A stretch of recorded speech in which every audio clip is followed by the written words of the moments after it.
Olá, graça e paz a todos, Grupo Teologando em mais um vídeo, e dessa vez eu quero aqui abordar um assunto interessante, que é sobre os ataques à doutrina da Santíssima Trindade, as suas acusações errôneas, que a igreja vem sofrendo no decorrer desses anos, desde que essa doutrina foi cunhada, né?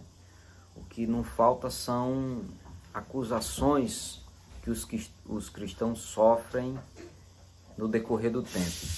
Então, doutrina da Trindade, né, os seus conceitos errados, né, as suas acusações que nós sofremos. Então, sem dúvida, a doutrina mais atacada, mais deturpada, mais agredida, mais comentada é a doutrina da Santíssima Trindade. Mas essas aberrações que ouvimos e que temos que defender, logicamente, partem de pessoas que não sabem o verdadeiro conceito desse dogma tão importante para a igreja. Aí nós temos que aguentar, né, as mais variadas formas de escárnio, deboche, acusações as mais diversas, cada uma mais ridícula que a outra. Mas então, é comum nós ouvirmos isso. Bom, a palavra Trindade não está na Bíblia. A Trindade é uma invenção dos cristãos do quarto século.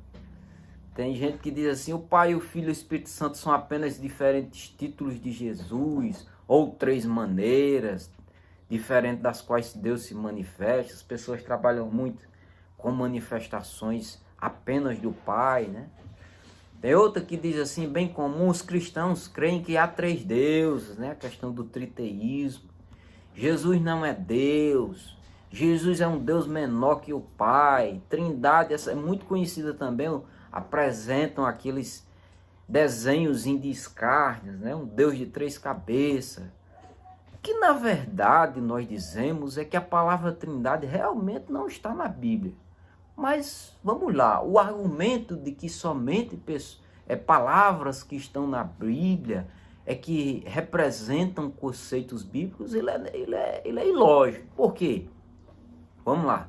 Palavras como encarnação, monoteísmo, onipresença, onipotência, onisciência e tantas outras são apenas alguns exemplos de palavras que não estão na Bíblia e ainda assim representam conceitos indiscutivelmente ensinados na Bíblia.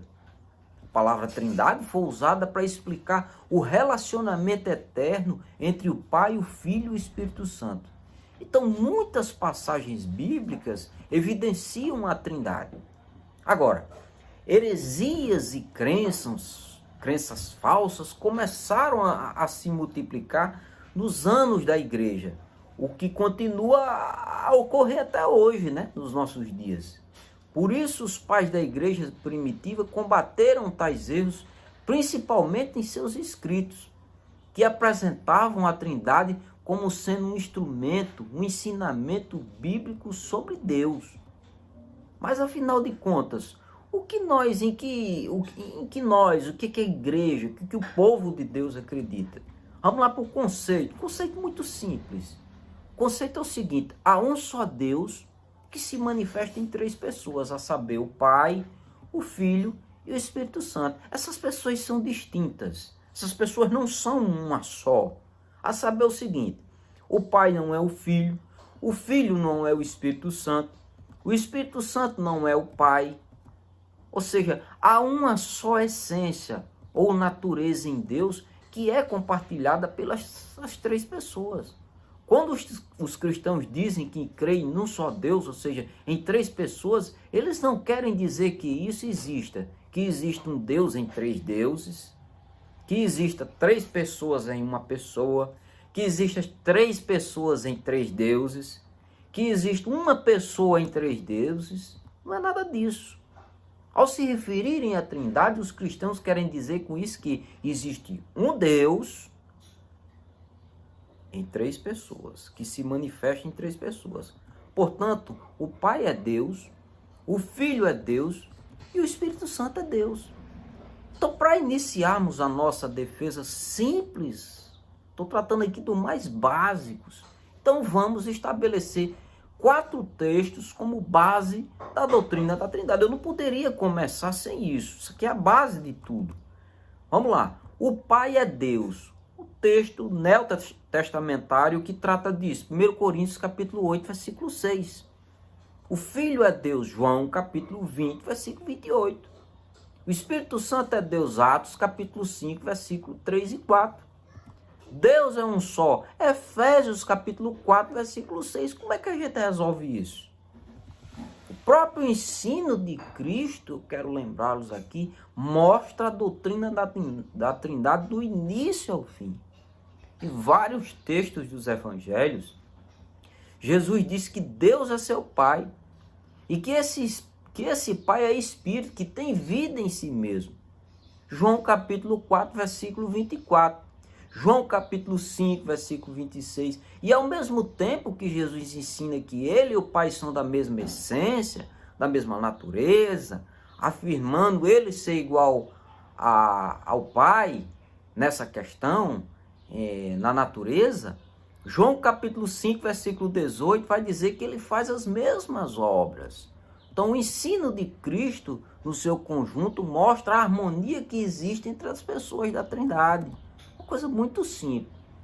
Então, posto isso, dito essas coisas necessárias, pondo essas coisas nos seus devidos lugares, eu quero ilustrar para vocês aqui uma de muitas, de centenas, de milhares de acusações que nós enfrentamos, que nós cristãos sofremos com esses verdadeiros inimigos da fé ortodoxa.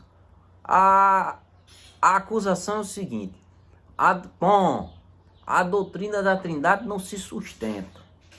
Veja só o que diz o herege, né? Pois, como Jesus sendo Deus, teria que aprender a obediência. Aí eles dão o texto. Qual é o texto? Hebreus capítulo 5, versículo 8. Diz o seguinte, que Jesus aprendeu a obedecer pelas coisas que sofreu. Aí eles perguntam assim, uma chocarrice, né? Diz assim: como Jesus pode ser Deus? Se ele tem que aprender alguma coisa, quer dizer, é uma inferioridade, eles denotam isso como uma inferioridade, um Deus ter que aprender alguma coisa. Não, mas Jesus tinha. Ele mesmo não sabia o que o Pai sabia.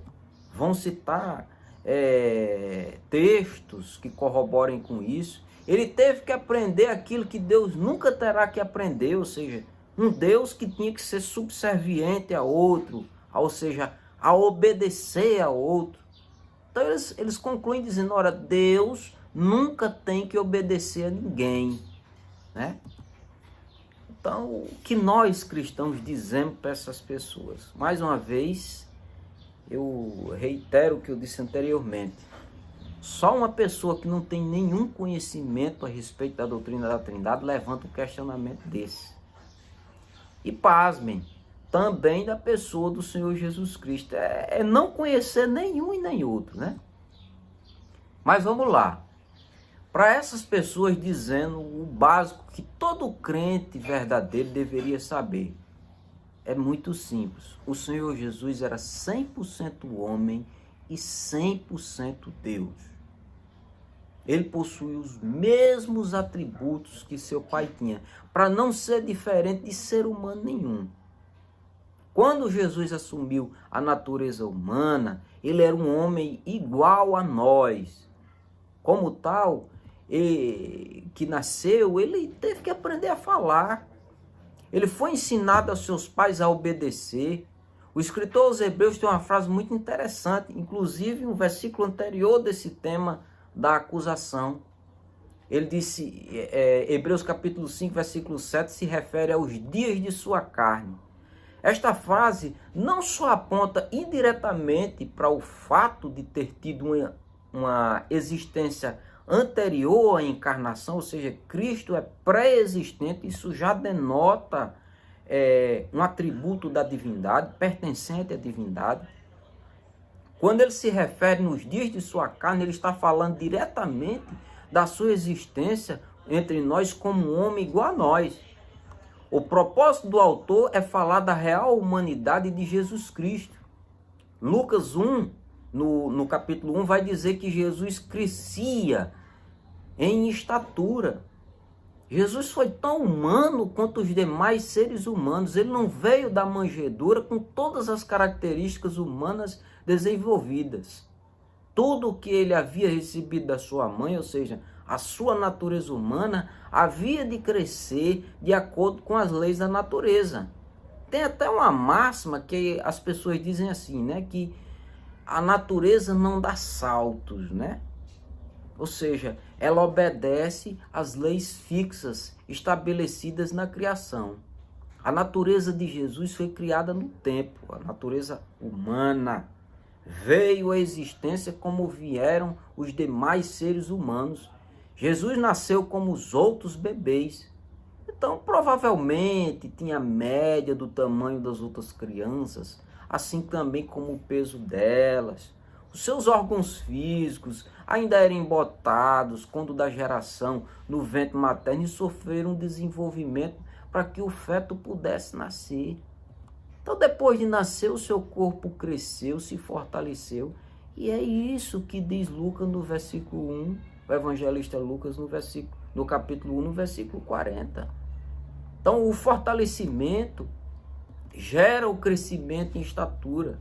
E é o que diz o nosso texto em análise. Lucas, capítulo 1,